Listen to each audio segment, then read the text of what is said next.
గత 5 సంవత్సరాల నుంచి బడ్జెట్ స్థానంలో జీపీడీపీ గ్రామ పంచాయతీ డెవలప్మెంట్ ప్లాన్ అన్నది తయారు చేసుకుంటున్నాం. కేంద్ర ప్రభుత్వం ముందు కేవలం గ్రామ పంచాయతీ నిధులు 14 లేదా 15 ఆర్థిక సంఘం నిధులతో బడ్జెట్ తయారు చేసుకునేవాళ్ళు. కానీ కేంద్ర ప్రభుత్వం రాష్ట్ర ప్రభుత్వ ఆదేశాల మేరకు మన గత 5-6 సంవత్సరాల నుంచి కేంద్రం నుంచి వచ్చి అన్ని పథకాలు, అలాగే రాష్ట్ర ప్రభుత్వం నుంచి వచ్చి అన్ని పథకాలని కూడా ఈ గ్రామ పంచాయతీ ప్లాన్ లో మనం తయారు చేసుకుంటున్నాం. దానివల్ల ఏంటంటే గ్రామంలో ఏం అభివృద్ధి జరుగుతుంది అనడానికి ఏ రకంగా మనం అభివృద్ధి చేయాలన్నది తెలుస్తుంది. అలా మనం తయారు చేసుకున్నట్లయితే మనకి పౌష్టికాహార లోపం లేకుండా ఉండటం కోసం అనేక స్కీములు మనం చేస్తున్నాం. అవి కూడా మనం అంగన్వాడీ వర్కర్స్ వాళ్ళది ఇది పంచాయతీకి సంబంధం లేదన్నట్టుగా ఉండటం జరిగి ఉండేది ఇంతకుముందు. ఇప్పుడు అలా కాకుండా మొత్తం అన్ని కూడా ఒకే ఆటకి ఆ థింగ్స్ హెల్ప్ చేసుకోవాలి. దానికంటే అలాగే సంవత్సరం 2024-25 ఇప్పుడు మనం ప్లాన్ తయారు చేసుకోవాలి. ఆ ప్లాన్ తయారీలో భాగంగా కేంద్ర ప్రభుత్వం రాష్ట్ర ప్రభుత్వం ఆదేశాల మేరకు బాలల గ్రామ సభ ఒకటి, మహిళల గ్రామ సభ ఒకటి మనం పెట్టుకోవాల్సి ఉంది. ఇవి 2 సభలో పెట్టుకోవడం వల్ల ఉద్దేశం ఏంటంటే మహిళలు ఇప్పుడు మనం మహిళల సభ పెట్టుకుంటున్నాం. ఈ మహిళల సభలో మహిళలకు సంబంధించి ఏ సమస్యలు ఎదుర్కొంటున్నారు అవన్నీ కూడా దీంట్లో చర్చించడం కోసం అని చెప్పేసి ఇది పెట్టుకోవడం జరిగింది. అలాగే రేపు ఈవేళ సాయంత్రం హెచ్ఎం గారు ఏమన్నా సమయం వస్తే ఆ బాలల గ్రామ సభ కూడా పెట్టుకోవడానికి మనం రెడీగా ఉన్నాం. ఈ సమస్యలో ఇప్పుడు మీరు పాల్గొన్న వారంతా కూడా ఈ సమస్యల మీద చర్చించవలసి ఉంది. యానిమేటర్స్ ఎంతమంది వచ్చారండి? ఏం చేస్తున్నారు మీరు?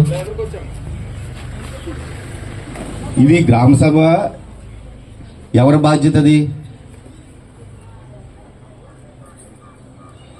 మళ్ళీ నెహ్రూ గారు ఇలా నిలబెట్టి మమ్మల్ని పాయింట్అవుట్ చేశారని అంటారు. ఇక్కడ మొన్న ఎమ్మెల్యే గారు వచ్చినా సరే మీకు ఏ విధమైన భయం కానీ భక్తి కానీ ప్రజాప్రతినిధుల మీద గౌరవం కానీ లేదు. మీరు ఏం చేశారు? మీరు ఎంతమందిని తీసుకొచ్చారు చూపించండి. యానిమేటర్స్ 4 వచ్చారు, 4 యాపిల్ చూపించండి నాకు. అంటే మీరు తయారైపోయి వచ్చేస్తే సరిపోద్ది అనుకుంటున్నారా ఏంటి? ప్రజలకు ఎందుకు ఏం చెప్పలేకపోతున్నారు మీరు? ప్రజలకు కావాల్సిన విషయాలు ఇక్కడ మీరు మాట్లాడాలి. మీరు లోన్లు ఇప్పిస్తున్నారు కదా, గవర్నమెంట్ మీకు సహకరిస్తుంది కదా. లేదు కూర్చోండి అమ్మా దయచేసి మీరు. ఓకే, ఆడబడుచులు అక్కలు చెల్లెళ్ళు కూడా అందరూ హ్యాపీగా ఉండాలని ఎప్పుడు లేని కొత్తగా విధంగా ఆ రోజు లేడీస్ బయటికి రావాలి అంటే ఏం చేశారు? డాక్టర్ సంఘాలు పెట్టిన తర్వాత వాళ్ళకి చేయూత ఇవ్వాలి. చేయూత ఇవ్వాలంటే మహిళా సంఘాలు పెట్టారు, వాళ్ళకి మళ్ళీ బ్యాంక్ రుణాలు ఇప్పించారు. ప్రతిదీ కూడా ఇంటి పట్టా ఇవ్వాలన్నా సరే మా ఆడపడుచులకు ఇవ్వాలనే ఒక నినాదం చంద్రబాబు నాయుడు గారు, ఎన్టీ రామారావు గారు వచ్చిన తర్వాత మహిళలందరినీ బయటికి తీసుకొచ్చి వాళ్ళకి చైతన్యం కల్పించి చదువు రావాలి, చదువుతో పాటు జ్ఞానం పెరగాలి, జ్ఞానంతో పాటు వాళ్ళు కూడా సమాజంలో అభివృద్ధి చెందాలి. మగోడితో పాటుగా వాళ్ళు కూడా రాజకీయాల్లో కానీ ఉద్యోగాల్లో కానీ చేయూతలో కానీ అన్నీ కూడా మహిళలే ప్రాధాన్యతని ఆ రోజు మన నందమూరి తారక రామారావు గారి ఆదేశాలతో మన చంద్రబాబు నాయుడు గారు ఈ విధానాలన్నీ కూడా ముందుకు తీసుకొచ్చారు. అందరూ కూడా చాలా సంతోషం. ఇవాళ యానిమేటర్లు అవని, లేదా అంగన్వాడీ టీచర్లు అవని, హెల్త్ వర్కర్స్ అవని అందరూ కూడా ఇవాళ బయటకు వస్తున్నామంటే ఆ మహానుభావుడు నందమూరి తారక రామారావు గారి పెట్టిన ఆలోచన విధానం, ఇవాళ చంద్రబాబు నాయుడు గారు ఆచరించిన గొప్పతనం కూడా మీ అందరికీ తెలుస్తున్నాను. అలాగే ఇవాళ మరి ఒక్క నాయకుడు మనకి యూత్ నాయకుడు మన పవన్ కళ్యాణ్ గారు కూడా ముందుకొచ్చి మహిళల కోసం, సమాజం కోసం, గ్రామ అభివృద్ధి కోసం కూడా ఎంతో అన్ని విధాలుగా కూడా వారు ముందుకెళ్తున్నారు. అలాగే అలాంటి నాయకులు ఇవాళ మనకి దాచుకునే వ్యక్తులు కాకుండా ఇవాళ సంపద సృష్టించి గ్రామాలను అభివృద్ధి చేసి మన పిల్లల భవిష్యత్తు, మన భవిష్యత్తు, మన మహిళల భవిష్యత్తు కాబట్టి వారి కోసం కూడా మనం పనిచేయాలి. వాళ్ళొక్కడో అలాగే ఏదో ఓటేస్తాం కదా అని కాదు, మీరు కూడా ప్రశ్నించే తత్వం ఉండాలా. ఈవో గారి దగ్గర రావాలి, సార్ నాకు ఈ కుళాయి రావట్లేదండి, ఎందుకు రావట్లేదండి కుళాయి?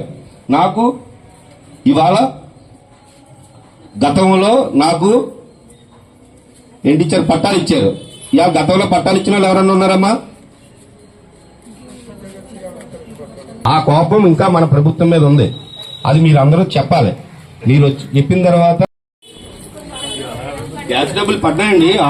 600 కోట్ల రూపాయలు రిలీజ్ చేశామమ్మా. ఎవరో ఒక మేము ఇక్కడ ఏర్పాట్లు చేయగలం. చిన్న టెంట్ వేసి మేము పెట్టాం. మనం మీరందరూ అంగన్వాడీ టీచర్స్, యానిమేటర్స్ చాలా అనుభవం ఉన్నవాళ్ళు. ఎప్పుడో జాయిన్ అయ్యారు. ఎప్పుడంటే 95 ఆ ప్రాంతంలో జాయిన్ అయ్యారు. అప్పటి నుంచి మీకు తెలుసు మన ఉద్యోగం ఏంటి, మన ఇంట్లో డబ్బులు తీసుకొచ్చి అందరికీ పంచిపెట్టడం కాదు, అలాగే ప్రభుత్వ డబ్బులు తీసుకెళ్లి పంచిపెట్టడం కాదు. మనం ఆ రోజు నుంచి ఈ రోజు దాకా ఒకసారి ఏఎన్ఎంస్ మనం ఒకసారి గమనించుకుంటే ఏం చేస్తున్నాం, ఎడ్యుకేట్ చేస్తున్నాం, వాళ్ళ అవగాహన కల్పిస్తున్నాం మహిళల్లో. ఈ సభలు పెట్టుకోవడం, వాళ్ళకి ప్రతినిధులుగా వచ్చిన తక్కువ మంది మహిళలు మనం ఇక్కడ చెప్పుకుంటే, ఇప్పుడు ఆయన చెప్పిన నెహ్రూ గారు చెప్పిన విషయమైనా, నేను చెప్పిన రేపు ఇక్కడ వక్తలు చెప్పిన విషయమైనా, మన స్పెషల్ ఆఫీసర్ గారు చెప్పిన విషయమైనా మనం ఇని ఇంకో 10 మందికి చెప్పడం కోసం ఈ సభలు పెట్టుకుంటాం. మరి పోలియో చుక్కల మందు వేసుకునేవారా? మీరు జాయిన్ అయిన కొత్తలోని బలవంతంగా వేయించేవాళ్ళు. ఈ రోజున వచ్చి అడుగు